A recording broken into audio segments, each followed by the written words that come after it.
Hello everybody from Plant Reviews, today 26th of July, and I will talk today about the orchid that made me fall in love with the orchid world, and is Cattleya warscewiczii. I'm hope to pronounce the name correctly. That is famous to be the largest flower of the Cattleya species, and actually among the large flower Cattleyas is also the one with the most flower per stem.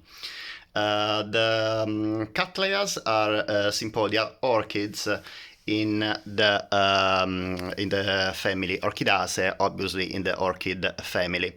The name Cattleya of the genus comes in honor of William Cattley, who basically was able to bloom for the first time in England some orchids sent from South America, and in particular he had the orchids that bloomed for the first time in his house, in a particular culture environment called stove. Was a old way of culturing orchids in the 1800s, with a very warm temperature and very kind of humid stagnant air.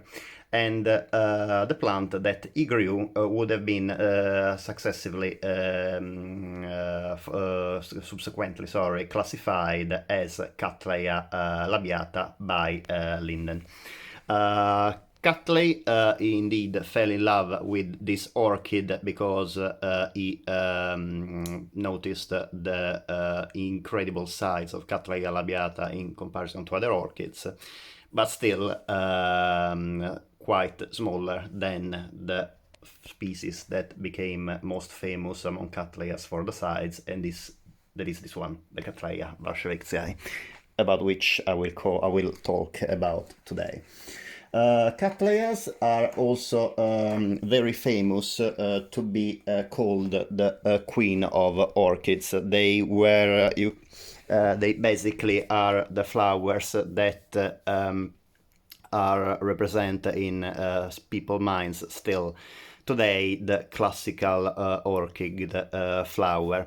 And they were actually the most popular orchids until a few decades ago, because of their absolute beauty, just before cymbidiums started to be more popular due to the fact that they are easier to grow than Cattleyas, and they can grow in cooler environment, therefore in cold greenhouses, while Cattleyas need temperate or warm greenhouses. And most of all, after cymbidiums, phalaenopsis came around, whose flowers can last up to 6 months, while Cattleya flowers usually bloom for about 2 to 4, 5 weeks at the most. However, definitely the shape of these flowers is absolutely incredible, and I don't think anybody could state that Cattleyas are not unbelievably beautiful orchids, and well, most of the people like me believe that the Cattleyas are actually the most beautiful orchids of the world. The Cattleyas, as I said, have been called the queen of orchids, and the Cattleya warscewiczii has been called by Chadwick in his beautiful book, The Classic Cattleyas. That is a book that I strongly recommend to every person loving Cattleyas, the king of Cattleyas. So the king of the queens will be this one, the Cattleya warscewiczii, for many reasons, and that I will tell you about. I will start with an introduction about Cattleyas. Cattleyas were highly regarded in the 40s and the 50s because there was a tradition of people using flowers not only for bouquets and say for events like weddings or funerals, but also for corsages for young women going to prom or to dances. And the first Chadwick in the two Chadwicks, A. Chadwick and Arthur E. Chadwick in their book give a very nice description of the story of corsages, and in particular they say that first camellias were used and then gardenias, but when Cattleyas started to be available on the market, they basically became so much sought after by women for their beauty, for the beauty of the flowers, that soon became the preferred flower to go to events, and in particular the flower, the Cattleya flower, was considered a synonym of orchid, and this this is the reason why since then the Cattleya flower has become in the popular image the classic orchid flower.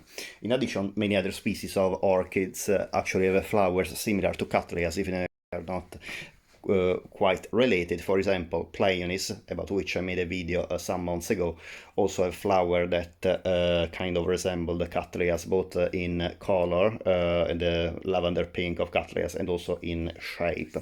Cattleya warscewiczii again is a member of the genus Cattleya, therefore the Cattleya is the genus name is dedicated to Cattley, this orchid grower, while warscewiczii come from the name Warszewicz, Joseph Warszewicz, who collected this plant in Colombia in 1848-1849 and described, and the plant was described by Reichenbach in 1855.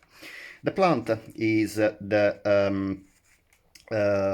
member, as I said, of the family Orchidaceae, in particular of the subfamily Empidendroideae, tribe Epidendre, and the subfamily Lailine, together with some of the most beautiful orchids and famous orchids, including Rincolelia digbiana, that unfortunately is not in flower today, but I made a video a few months ago, as well as the beautiful scarlet red Sophronitis coccinea, and also the weirdly petaled Myrmecophila, or Myrmecophila, I'm not too sure about the pronunciation, together with many dozens of other orchids.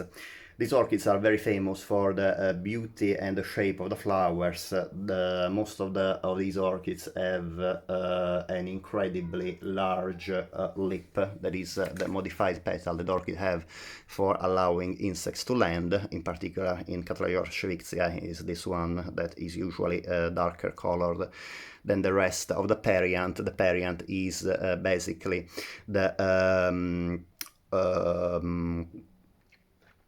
the group of petals and sepals considered together that make the flower. In particular, in the Cattleya orchids, they have two superior petals that are slightly larger and bigger than the three sepals that are quite narrower. However, most of the time they are very similar in color, while the lip is extremely different in color, as you can see, and in size, and in many Cattleyas is also usually frilled, in particular in the unifoliate Cattleyas.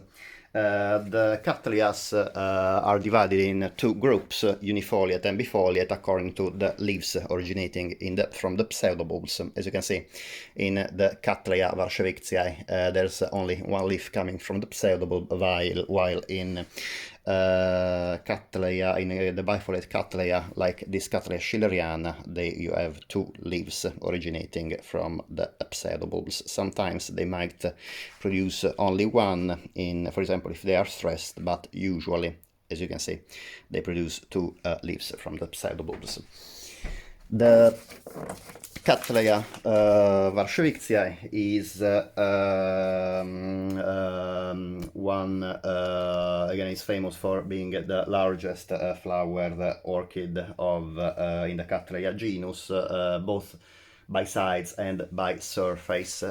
Indeed, as you can see, I can show you a pen nearby. The plant is about I would say almost 18-20 centimeters tall and about 14 wide. However, this is the first blooming of my plant. Obviously, the bigger the plant, the bigger the bloom usually, and the flower size can easily reach 30 centimeters in width, in size. That is about 12 inches.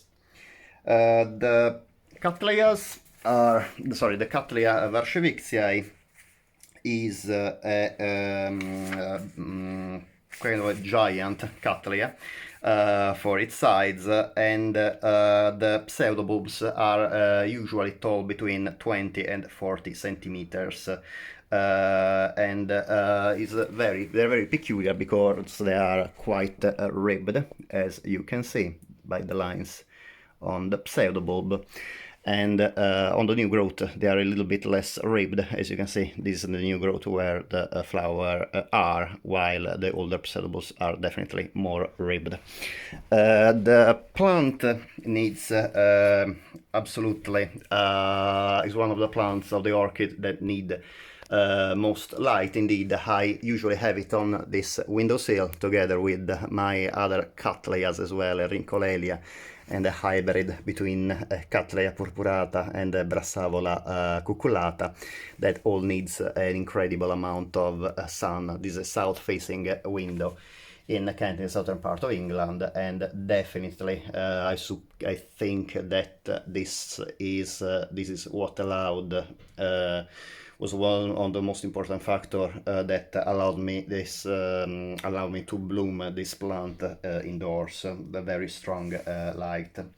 Cattleya warscewiczii has not always been known among the orchid growers as Cattleya warscewiczii, but was previously known as Cattleyas gigas, because the plant, in addition to being described by Reichenbach in 1855, was then described a second time by Linden in 1873, and he didn't realize that this Cattleya has already been described before, and the plant was described by Linden as Cattleya gigas, meaning giant, for the huge size of the flowers. In addition to the huge bloom size, the plant also can produce up to 10 flowers per flower stem. It is indeed one of the most floriferous Cattleyas among the large flowered Cattleyas, and this is also one of the reasons because this plant has been very often used in hybridization, both for the size of the flowers and for the flower count. This is also famous because if you grow Cattleyas well, the flower stem tend to be vertical rather than horizontal like mine. Chadwick in particular recommend to do this to give Cattleyas not too much water when you keep it in bark, but start growing from January, February the plant, spraying it on sunny days, especially if you have greenhouses, ideally, giving as much sun as it can handle without burning. But also avoid watering too much the plant until the new growth is about 10 centimeters, 4 inches tall. And then you can increase the watering, always allowing the plant to dry in between the waterings if you grow this plant in bark. I will get back about how I grow this plant, because I actually grow it in semi-hydro, and this might be the reason that obviously the plant has been growing a horizontal flower spike, or at least one of the reasons, because obviously in semi-hydro plants have access to water all the time. Chadwick about Cattleya warscewiczii described in his book two forms of Cattleya warscewiczii, even if in the past there were known three. There is a form of Cattleya warscewiczii that blooms earlier, in June or early July in the USA, and one that has later blooms and bloom in late July, early August, that has larger flowers and darker lip. and this in particular is, according to what Chadwick described about these plants, I believe that this plant belongs to this second group because the flowers are quite large and we are already in late July with the plant blooming. I have this plant in bloom for about a week. There is also a third type that has smaller flowers, however can have a higher flower count up to 12 flowers. However, considering that the flowers are much smaller, I think Chadwick described half the size of the other two populations of their two strains of Cattleyas, this plant is no longer cultivated. The flower colors in this Cattleya doesn't vary much in comparison to other Cattleya species. The typical color is a lavender pink with a dark purple lip and two yellow eyes. And in particular, in my orchid, that is the Cattleya warscewiczii Kaliman, as you can see from the label. It's a plant that comes from an orchid nursery in Brazil, and I bought through MSB Orchiden. It's a German nursery and it sells a beautiful variety of Cattleya and other orchids in general. Indeed, I bought a few Cattleyas from this nursery and the plants arrived in great condition, were absolutely beautiful. One of the best purchases I've ever made about orchids. So this is the typical flower color in Cattleya warscewiczii, absolutely incredible. The fragrance, this is the only Cattleya warscewiczii I have in my orchid collection. The fragrance of this orchid is not particularly strong. It smells very, very, very faintly of kind of hyacinth. So definitely this is not one of the strongest perfumes you can have in the orchid world. While there is another species called Cattleya dowiana, with which this Cattleya hybridizes in nature quite often, giving a natural hybrid called Cattleya hardiana, because both this, the Cattleya warscewiczii and some population of the Cattleya dowiana live in Colombia and they bloom quite close to each other. Therefore, hybridization is possible. The plant, however, these plants, however, can vary in color. There are some cerulean varieties, like for example the Cattleya warscewiczii La Floresta, and also some white Cattleyas, like the Firmin Lambeau, that is a very rare Cattleya, a pure white, except for a yellow throat, and Chadwick in his orchid, is an orchid in the Cattleya, in the classic Cattleyas book, that describes, gives a very good description and picture of the beautiful white orchid, the Firmin Lambeau. There's also other varieties known of this Cattleya that are the Cattleya, they're like pastel colored or semi-alba. For example, a semi-alba is this one, the Melanie Beirut, as well as the Roslin, and it is a beautifully pastel colored variety, and I think I can find the Firmin Lambeau at the start of the book. Yes, indeed. This is definitely a must-have book if you like Cattleyas, and I think Chadwick is working at a second edition. This is an edition of 2006 I had for a birthday, for my 26th year birthday, and I think is working on a new edition where he also, I think, will talk a lot about Cattleya breeding as well. So this book I definitely recommend to get. Continuing with my notes and about the Cattleyas. The Cattleyas is this Cattleya, the Cattleya warscewiczii, is even if the yellow eyes are the two yellow spots, basically these two yellow eyes are very common in Cattleya warscewiczii. There are some forms that do not have this particular spots, these yellow spots.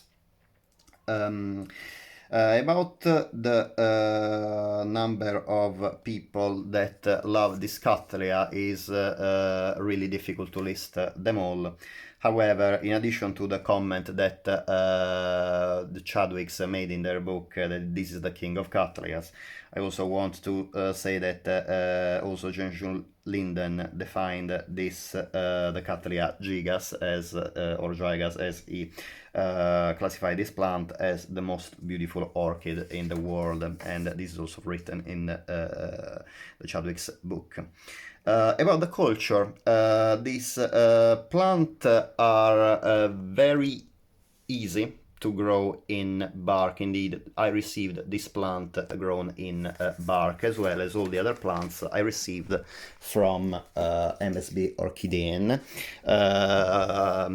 However, I decided to repot it in semi-hydro, because semi-hydro is an easier medium to control, and it provides water, basically hydration all the time. That's what I thought when I basically repotted the plants in semi-hydro. However, while the adult plants like Cattleya warscewiczii that I bought from MSB Orchideen, as well as the Cattleya dowiana from Costa Rica and the Cattleya percivaliana that were adult plants, survived and basically adapted pretty well to semi-hydro, I bought other seedlings as well, some beautiful seedlings of the Cattleyas. I hope that the plant, the computer opens up. And as you can see, I bought them for my birthday, from my 37-year-old birthday in November, so I bought them in at the end of October, as you can see. And all the other plants, as you can see, Cattleya dowiana, warscewiczii la floresta, warscewiczii, and the Yemeni, the percivaliana, the hardiana, and basically about other 10 plants that came out as seedlings, unfortunately didn't adapt at all to semi-hydro and died. This is a problem I had with other Cattleyas, with the Cattleya seedlings in semi-hydro, and I will also post a link to a video of another grower who also had problems in making Cattleya seedlings adapting to semi-hydro. I'm not too sure. I was a beginner with semi-hydro, so I might have actually maybe put a too high water level in the pots, unfortunately, that made this plant rot. However, this, as I said, this is a problem that many orchid growers face when they try to adapt the orchids to semi-hydro. So if you are a bit unsure, or especially if you have seedlings, what I really would recommend, just keep the orchids in bark, as I'm doing with this Cattleya Rex that I purchased, because it is true that bark is a medium that basically it needs to be replaced every couple of years. However, is a much safer environment. Cattleyas in bark are very easy to water. You just water them in basically bathing the pot in a saucer, leaving about 10 minutes without covering the crown of the plant, and then you drain it, and then you let it dry between the waterings. And I've grown Cattleyas for about 2 years in this way, and I never had any problems.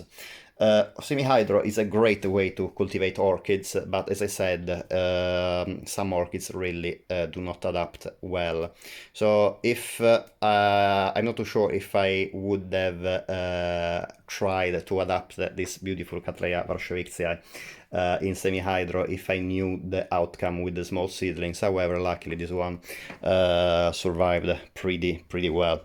About the cultivation requirements, in addition to my semi-hydro culture, I have to say that I water this plant in semi-hydro with reverse osmosis water I buy from a local aquarium shop, and I fertilize it every couple of weeks with Orchid Focus Grow when the plant is not in flower, and the bloom when the plant is in flower. However, if I run out of one, I usually use the other, and I never had any problems, even if I have to swap using the one for plants not in bloom when they are in bloom, or using the one when they're supposed to be used when they are in bloom, while actually they're not in bloom. So this is a very nice, a very good fertilizer I found,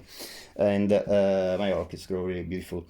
One thing that I have to really recommend and point it out is the amount of light that this plant needs to receive. I have it in this very sunny windowsill, as I said, with Rincoleria digibbiana, that is basically a sunlight eater. This needs absolutely full sun all the time, and other Cattleyas, including the hybrid with Brassavola cucullata, that is also a plant that really needs lots of light. The problem is if you receive plants in that are in from greenhouses or in winter, they might grow them in light condition that might not stand actually direct sunlight in a windowsill, even if you are in the UK. What I did with this plant is I bought it in autumn anyway. So in November, when I received this plant, we positioned it on the southern facing windowsill. So it slowly acclimated through a late autumn, winter, and spring to the increasing sunlight and the increasing intensity of the sun. And in summer, I never had any problem of burns.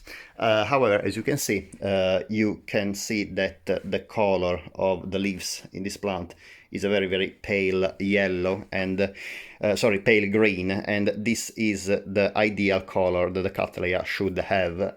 Also, in Chadwick's book is noted that the light green is the best color for Cattleya to have, because it basically shows that the plant is receiving enough amount of light. Chadwick in his book indeed make a nice color comparison among leaves. You can see this is the color that the plant should have. This is the plant is a yellow leaf color when the plant is having too much light, and this is a very dark green color leaf when the plant is not receiving enough light. As you can see, the color of the leaves is pretty similar to the leaves of my Cattleya warscewiczii, and I have to say that thanks to the Chadwick's book, it was another very important factor for me to bloom this orchid. In addition to the book, Chadwick has a great website, and also gives incredibly good description and culture recommendations about orchids in this website, and I will put it on as a link in the description as well. About this plant in bark, growing in bark, I will have to obviously say what Chadwick recommends. And so obviously water the plants not too much in February or January. We are talking obviously in the northern hemisphere, so in winter. However, you can start spraying it, and then you can give more water when the new growth starts growing about 10 centimeter tall. The plant is a sympodial, as I said at the start, so basically from older pseudobulb, like these, develops new pseudobulbs that are these kind of canes on which just one leaf is produced, and then they will bloom, if they bloom, at the end of the leaf. Basically, Cattleyas can produce up to one flower stem per pseudobulb, the large flower Cattleyas, and if they are in good conditions, therefore they can produce one flower stem. In the case of Cattleya warscewiczii, generally per year, because Cattleya warscewiczii put new growth only once a year, and the plant blooms on the new growth only. Some other orchids might vary. About the watering, as I said, let the bark dry in between the watering. This is not only valid for Cattleya warscewiczii, but also for Cattleya, other Cattleyas. Indeed, my other Cattleyas in bark, like the Rex, as I said, they are all I let them dry in between the waterings, indeed. About the fertilizer, as I said, I add the even name for my orchids in bark. I use the fertilizer, the Orchid Focus, and I never had any problem. So definitely, I would say, is one of the best fertilizer you can get for orchids, including Cattleyas.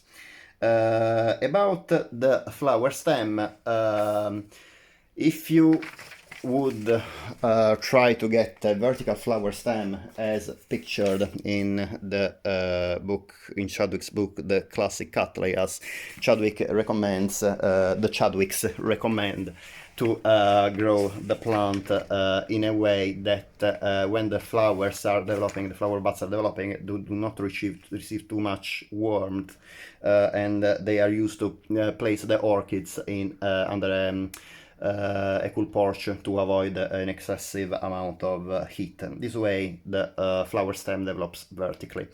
I keep these plants in my bedroom, and my bedroom is very, very warm, in particular in summer, especially because it's southern facing.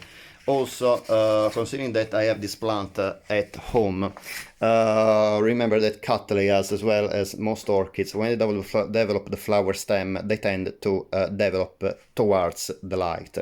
This plant was actually on the windowsill, and as you can see on in this other Cattleya, this when the plant is producing new growth, the unifoliate, when basically is going to produce a flower, they produce a sheath from which the flower stem arises.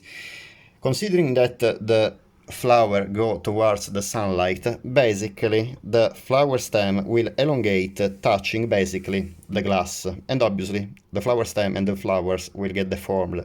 So in these cases, what I do is move the orchid on this shelf that is a little bit further, but still further from the windowsill, but still allows the plant to get a good amount of light anyway. And in this way, the flower stem can develop longer, and I do not risk the flowers to get deformed by the buds hitting the glass. The problem is, obviously, in these conditions, the plant will develop the flower stem horizontally, because the light obviously doesn't come from upwards, as in nature, where the sun will be, but basically comes from a side. So unfortunately, I don't think it will be very easy to have a vertical flower stem on Cattleya warscewiczii when cultivated at home. However, I would say this plant is so beautiful and the flowers are so incredible that I still recommend to grow this plant for the absolute beauty. My friends to which I showed this orchid were absolutely surprised by the size of the flowers. You can see that basically is big, as much as my hand basically, and even if it is not particularly fragrant, I would say that the shape and the color of this plant is really a site that a few other orchids can compete with. I hope you enjoyed the video. I'm sorry it is quite long. It was long today. I think this is the longest video I've ever done, but really there's so many things to tell about this orchid that I really wanted to tell you as about this orchid as much as possible, because I really love this orchid. If you enjoyed, I hope you enjoyed the video. If you would like to support my channel, would be great if you can please subscribe to my channel. If you didn't like the video, please, I'm sorry for that, and obviously please give some comments that I can read, so I can try to improve my next videos. Thanks very much for watching, and hopefully I will see you the next time. Bye.